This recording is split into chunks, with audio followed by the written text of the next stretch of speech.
liyakuna lil alamina nadhira wassalatu wassalamu ala rasulihil karim wa ala alihi wa sahbihi ajma'in. Amma ba'du, qala Allah ta'ala fil Qur'anil Karim, a'udzu billahi as-sami'il 'alim minasy syaithanir rajim. Ya ayyuhalladzina amanu hal adullukum ala tijaratin tunjikum min adzabin alim tu'minuna billahi wa rasuli wa tujahiduna fi sabilillahi bi amwalikum wa anfusikum dzalikum khairul lakum in kuntum ta'lamun. Syukur alhamdulillah karena dengan rahmat Allah Subhanahu wa taala pada bulan yang mulia ini alhamdulillah kita dapat bertemu kembali pada siaran langsung pembahasan mengenai akhlak Rasulullah sallallahu alaihi wasallam yang terpancar dari Al-Quran yang wajib kita memancarkan dalam diri kita, sebagaimana sudah diungkapkan bahwa khuluquhur Rasul Al-Quran. Akhlak Rasulullah sallallahu alaihi wasallam adalah Al-Quran. Dan sudah kita bahas pula bahwa mempelajari Quran itu fardu ain.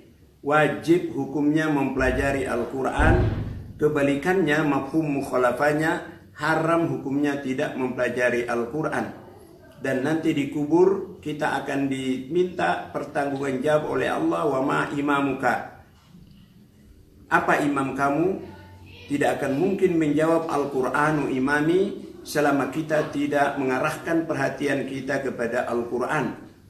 Selanjutnya dari akhlak Rasulullah sallallahu alaihi wasallam, kemarin sudah kita bahas bagaimana kelemah lembutan Nabi. Nabi itu sangat lemah lembut dalam setiap perkataannya, karena seluruh pertanggungan jawab manusia di akhirat nanti adalah dari ungkapannya, ucapannya. Nah, kemudian sudah kita bahas pula kemarin bagaimana kita bisa menahan amarah, karena marah itu adalah jalan menuju neraka. Pada kesempatan ini baiklah kita mengungkap surah As-Saff ayat 10. Ya ayyuhalladzina amanu, ini harus mantap dalam diri kita, ilmul yakin, ainul yakin, haqqul yakin, sehingga mencapai derajat khasyatullah, takut kepada Allah baik dalam situasi sendiri, sepi, maupun di dalam situasi ramai. Nah, sehingga kalau jadi pejabat tidak mungkin jadi penjahat. Orang yang bangsa Indonesia yang berketuhanan yang Esa, tidak akan mungkin ketuhanan yang Esa dirubah menjadi keuangan yang maha kuasa. Maka pada kesempatan ini Allah berfirman, hal adullukum ala tijaratin tunjikum min adzabin alim. Inginkah kalian aku tunjukkan, kata Allah, yang akan menghindarkan anda sekalian dari azab yang pedih, yaitu tu'minuna billahi wa rasuli. Ini sudah kita bahas. Sekarang wa tujahiduna fi sabilillah bi amwalikum wa anfusikum. Mereka berjuang, berjihad dalam harta-harta mereka. Tujahiduna bi amwalikum. Berjihad di jalan Allah adalah yang paling utama harta. Karena akan kita pertanggungjawabkan di hadapan Allah kelak. Harta itu kamu peroleh dari mana? Kamu gunakan untuk apa? Apakah kamu gunakan harta itu untuk bermewah-mewah pada bermegah-megah sambil tidak memperhatikan nasib orang lain? Jadi kalau kita bicara amwal dalam Al-Quran, Al-Quran mengungkapkan harta itu dalam Quran 87 kali. 87 kali Al-Quran mengungkap amwalikum, harta. Kemudian Allah menyatakan innama amwalukum wa auladukum fitnah. Harta kamu, anak kamu ada cobaan, fitnah dalam menempuh hidup ini. Maka di dalam menghadapi harta ini secara singkat Allah Subhanahu wa taala menuntun Rasulullah sallallahu alaihi wasallam apa yang dinamakan undang-undang yang berhubungan dengan harta, meliputi undang-undang zakat mal, zakat fitrah, sedekah, infak, wakaf, nazar, sampai kepada hibah, sampai kepada kifarat yang seluruhnya ada 17 macam. harta yang harus kita akan pertanggungjawabkan di hadapan Allah Subhanahu wa taala. Maka Nabi itu karena takutnya kepada Allah, seluruh hidupnya itu sambung bersambung taat kepada Allah dalam situasi kaya, dalam situasi miskin, dalam situasi apapun juga. Fi kulli ahyanihi, seluruh hidupnya itu hanya untuk ibadah kepada Allah Subhanahu wa taala, dan hartanya digunakan untuk khairun nas anfa'uhum linnas. Sebaik-baik manusia adalah orang yang banyak jasanya kepada manusia yang lain. Sehingga ada undang-undang hadiah, ada undang-undang hibah, ada undang-undang wakaf, ada undang-undang ikramud dhaif, memuliakan tamu. Bahkan Nabi Yahya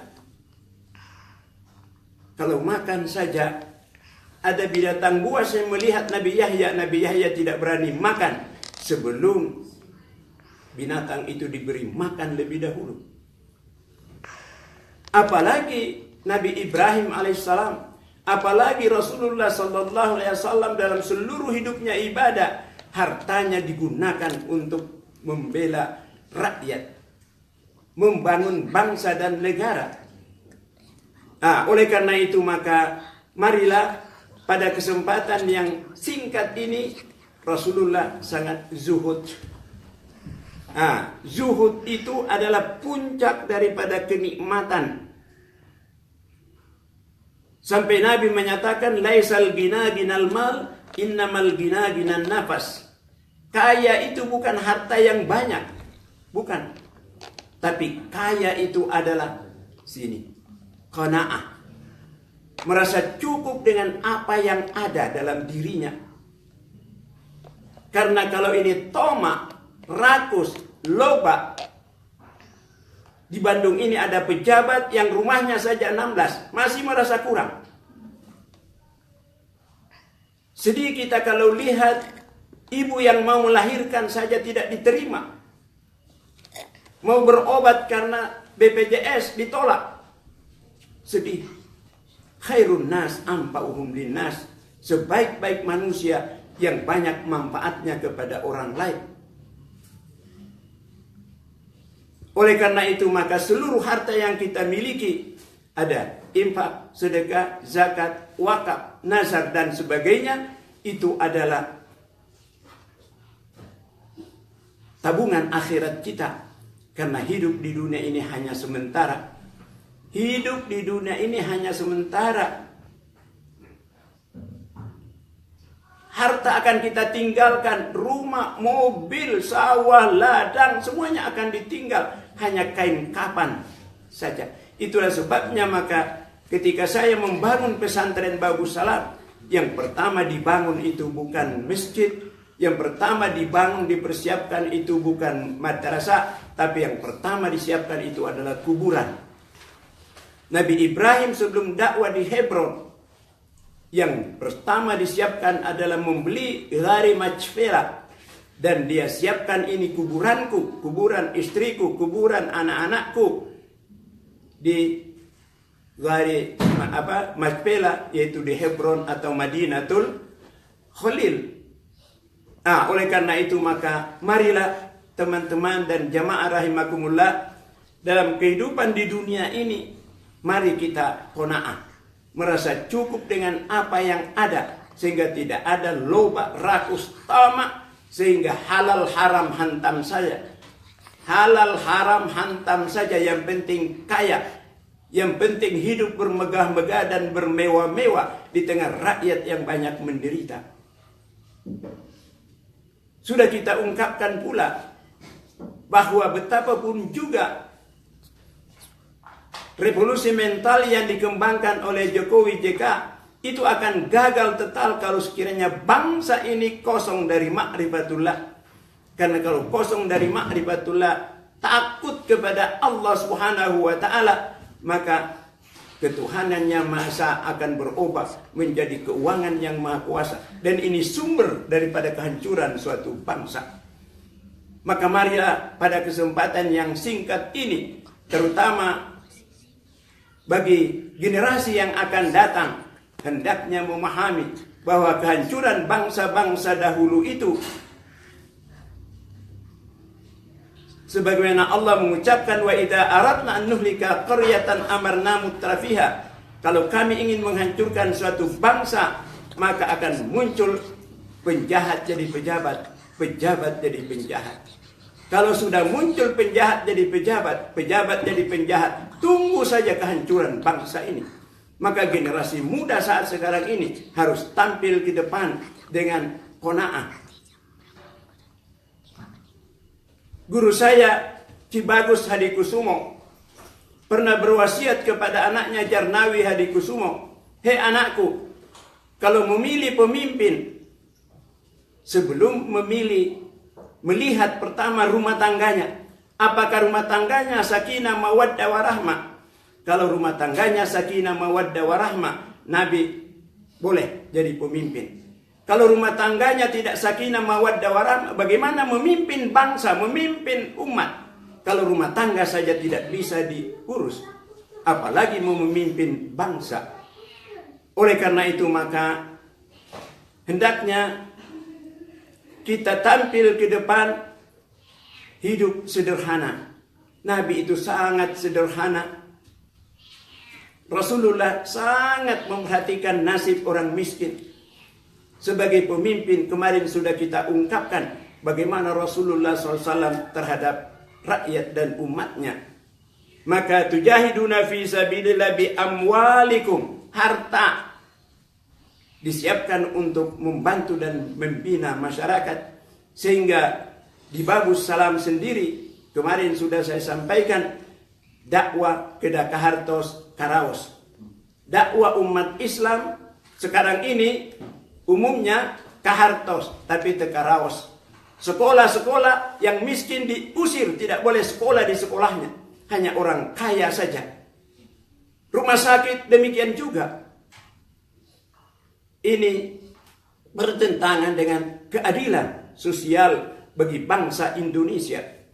Maka pola hidup sederhana, terutama para pemimpin-pemimpin bangsa ini, harus memberikan teladan kepada masyarakat. Apa yang disampaikan oleh guru saya, kalau kamu mau pemimpin, sebelum kamu teliti rumah tangganya, sebelum kamu teliti keluarganya, sebelum kamu teliti akhlaknya, sholatnya, ibadahnya, taraf yang pertama kamu harus teliti dapur rumahnya. Kalau dapur rumahnya penuh makanan yang lezat-lezat, yang nikmat-nikmat, yang megah-megah, tinggalkan penelitianmu. Dia bukan pemimpin sejati. Karena pemimpin sejati itu mengingat masyarakat, bangsa, dan negara. Jadi pada kesempatan yang singkat ini, insya Allah besok kita lanjutkan masih juga akhlak Rasulullah. Rasulullah adalah orang yang sangat qanaah, merasa cukup dengan apa yang ada. Karena laisal ghina ghinal mal, kaya itu bukan dinamakan banyak harta, innamal ghina ghinan nafas. Nafsu di sini, nafas, qanaah, merasa cukup dengan apa yang ada, sehingga dia siap mengorbankan harta yang dimilikinya untuk 17 undang-undang yang nanti kita akan bahas satu persatu, sehingga itu yang kita nanti bawa bekal menghadap Allah, diantaranya wakaf. Sudahkah umur yang sekian puluh tahun, sudahkah meninggalkan bangunan? Sudahkah turut membangun pesantren? Sudahkah turut membangun masjid? Sudahkah turut membina jalan, membangun jalan dan kepentingan umat? Ini akan kita pertanggungjawabkan. Ini yang disebut sedekah jariah, sedekah jariah. Dan seluruh Bagus Salam di pusat ini, cabang-cabangnya di seluruh Indonesia, itu adalah wakaf dari kaum muslimin yang membantu untuk pembangunan dakwah. Dan kita sekolah bukan hanya orang kaya, orang miskin tidak mampu kita terima, orang yatim tidak mampu kita terima. Karena itulah ajaran Islam. Kahartos Karaos. Sadaqallahul adzim. Assalamualaikum.